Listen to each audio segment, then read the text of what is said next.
Hey you. Wait, you. Yes, you. Listen, do you need to grow your YouTube channel? But I bet you haven't got a clue, have you? Well, don't worry, because I'm here to help.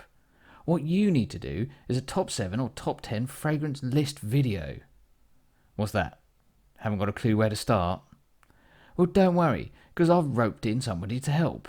There's a guy from a channel called Mental Frags or something like that, and he's going to give you a few pointers on what to say and what to do, etc. So why don't we see what he's got to say for himself? Okay, so if you're putting together a top 10 fragrance list and you want it to get ultimate likes and you want everyone to agree with you, great picks mate, love your choices, totally agree with all your choices, then you need to include this one. This is a classic from 1995, a coming of age fragrance for many people. It certainly was for me. It is Jean-Paul Gaultier La Malle. Absolute stone cold classic. The DNA of this still works really well today. A friend of mine was wearing this recently when we were on a weekend away in Madrid, and it was a newer formulation, but it was projecting really well. Everywhere he walked, I could smell where he'd walked, and it was really pleasant. So I am not tired of this DNA, even though I've been wearing this for many, many years, far too many. So this reminds me, as it will remind a lot of people of their youth.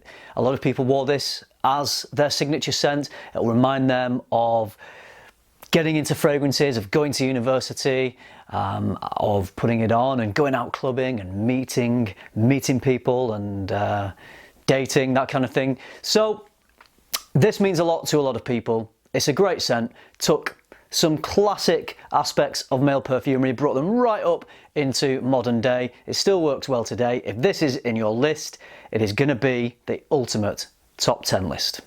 Well, that looked pretty fucking easy, to be honest. Why don't you give it a go? Why don't you start with something obvious, like a Ventus?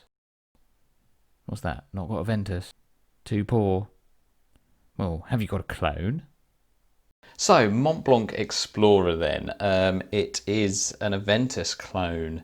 They replaced the pineapple with bergamot, and the dry down is less kind of birchy, and it's a lot sort of softer and more mass appealing. It's a lot cheaper than Aventus and gets loads of compliments as well. Okay, that was a bit shit, I'm not gonna lie. Let's go back to this Mental Frags guy and see if he can help.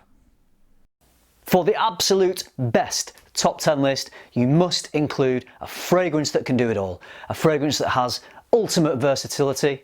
You can wear it any time of the year, any occasion. It just works all the time. A fragrance that will always be in your rotation, always be in your collection. For me, and for a lot of people, and you get a lot of brownie points from your viewers if you include this fragrance because it gets a lot of love, it is Chanel's Allure Homme Sport Eau Extrême. The DNA of this is just beautiful. It's modern, it's masculine, it's got a freshness, it's got a woodiness, it's got a sweetness, it's got quite an addictive smell. So when you wear this, people are just going to enjoy your scent. They're going to love your sillage. They're going to be commenting and complimenting. Of course, using a fragrance in your list that will garner compliments is an absolute must. This fragrance is going to do that. As I said, wear it all year round. Great value fragrance. Chanel aren't the cheapest of designers, but you do get value for money in that you can wear this for any occasion all year round. If you want to get a lot of likes on your top 10 fragrance list, you must include Chanel Allure Homme Sport or Chanel Allure Homme Sport Eau Extrême. Either of the two work. Okay, now rack your brains. Really think of the obvious. Come on, what's in every fucking list? Dolce & Gabbana The One EDP. This is stronger than the EDT. It lasts longer and it kind of projects a bit better. It's just a bit better performing, but it's still not great. It's the ultimate panty dropper, I guess you would call it. It smells nice. There's tobacco in it. It's kind of a bit sweet. Women seem to love it. I don't know for some reason. I've worn it a lot and I kind of really like it and I really appreciate it and I would review it quite highly, but for whatever reason it just doesn't kind of excite me. I just wear it because I should. Okay, not bad, not bad. You mentioned the notes, you mentioned the performance, but I think you can still do better, to be honest. Oh, by the way, well done for using the term Panty Dropper. Women love that term, and so do men, so that was a good choice. Now, think of other Panty Droppers. Panty Dropper fragrances will always get you loads of views. La Nuit de l'Homme from the House of Yves Saint Laurent. It's a panty dropper of the highest order. It is such a lovely fragrance. It's very heavy in cardamom. It's quite sweet, quite powdery. I mean, it's safe enough that you could actually wear it during the day to work, to be honest. And women really love it when they can smell it. Unfortunately, the current formulation, the performance is, on my skin, awful. I've got a vintage batch from 2011, which is better. The longevity is not significantly longer, but it is just a bit of a stronger presence and you get more wafts. So I guess the sillage is a little bit better on that one. But yeah, I mean, this does smell good and the prices have dropped, so definitely worth having this in your collection. Well done, well done. That really was a lot better. And well done for using the term on my skin. Very clever move. Really covers your own arse for when people moan, oh, it only lasted 10 seconds on my skin, or oh, it lasted 3 months. Really covered yourself well there. Well done, old boy. Jolly good. Okay, what we need to do now is think of a fragrance that's really safe. Like, really fucking safe. So safe, somebody without an iota of originality would pick it. Come on, think now. Bleu de Chanel from the House of Chanel. The EDP is my personal favourite. There's 3 versions of this, if you don't know. There's the original EDT, there's the Eau de Parfum, and then there's the Parfum version.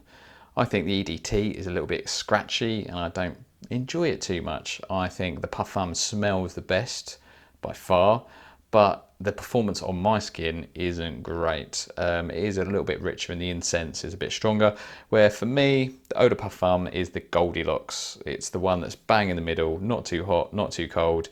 This one is spot on. It's not the most expensive, it's not the cheapest. It smells a lot better than the EDT. It smells almost as good as the Parfum, but the performance on this is amazing.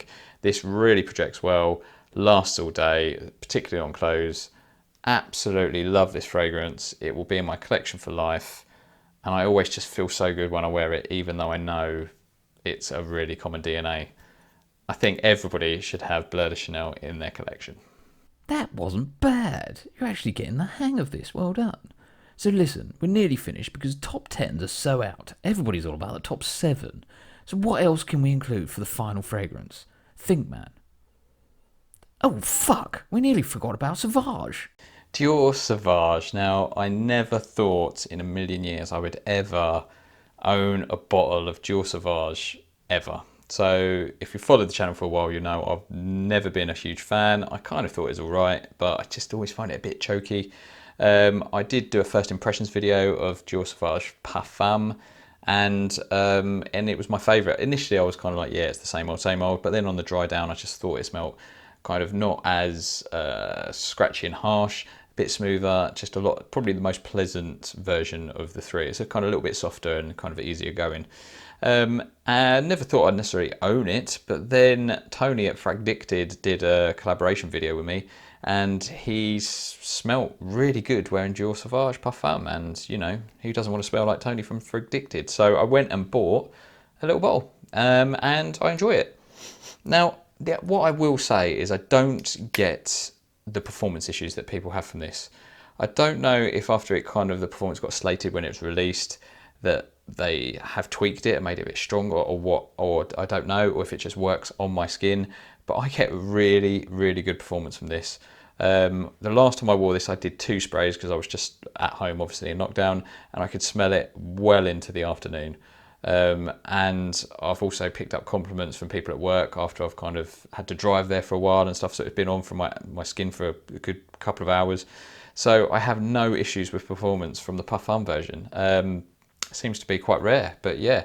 So yeah, my pick is Dior Sauvage Parfum. I think it's the most pleasant version of the 3, but I can see why some people might say that it's actually lost some of its edge and what makes Dior Sauvage. But for me, that's kind of improvement. They've kind of made it a little bit more sophisticated and just a little bit kind of easier on the nose and a bit more digestible. So yeah, Dior Sauvage Parfum. Well, bugger me sideways. You've only gone and done it, old boy. Well done. And that was actually quite coherent. Listen, there's only one thing left to do. You've got to ask them to like your video, like some sort of begging scamp on the street. You know, like. So, and also, you must ask them to subscribe. Tell them it helps you grow your channel, etc., blah, blah, blah. And perhaps pop something up on the screen that says like and subscribe, like the morons don't understand the Queen's English. And other than that, all you got to do is sit back and watch the views come in, as well as the money.